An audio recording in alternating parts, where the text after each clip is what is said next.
Yes, she actually married the guy that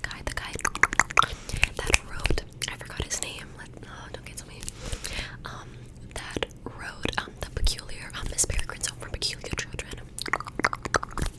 And they have either a son or a daughter, I'm not sure, I think they have a few kids, actually. I just thought that was cool. I'm gonna be reading the first few chapters because the chapters in this book are extremely short. Some of them are literally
cellmate is studying me.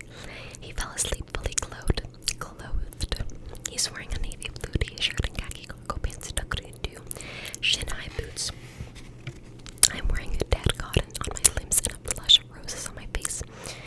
His eyes scan my silhouette, and the slow motion makes my heart race. I catch the rose petals as they fall from my cheeks, as they float around my body, and they cover me in something that feels like the absence of courage. Pause in my place. There we go. Stop looking at me is what I want to say. Stop touching me with your eyes and keeping your hands to your side. And please, please, please, please. What's your name? The toad of his head cracks gravity in half.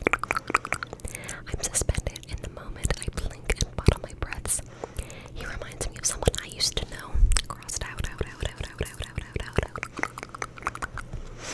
Why are you here? I ask the cracks in the concrete wall. 14 cracks and 4 walls. The floor, the ceiling, all the same slab of stone at the pathetically constructed bed frames built from old water pipes. The small square of the window too thick to shatter. My hope is exhausted. My eyes are unfocused and aching. My fingers trace a lazy path across the cold floor. I'm sitting on the ground where it smells like ice and metal and dirt. Cellmate sits across from me, his legs folded underneath him. His boots just a little too shiny for this place. You're afraid of me. His voice has no shape. I'm afraid you're wrong. I might be lying, but that's none of his business. He snorts and the sound echoes in the dead air between us. I don't lift my head. My throat is tight with something familiar to me, something I've learned to swallow. Do knocks at the door, startle my emotions back into place. He's upright in an instant. No one is there, I tell him. It's just our breakfast. 264 breakfasts, and I still don't know what it's made of. It smells like too many chemicals. A lump that is always delivered in extremes. Sometimes too sweet, sometimes too salty. Always disgusting. Most of the time I'm too starved to notice the difference. He hesitates for only an instant before edging towards the door. He slides open a small slot and peers through a world that no longer exists. Shoot,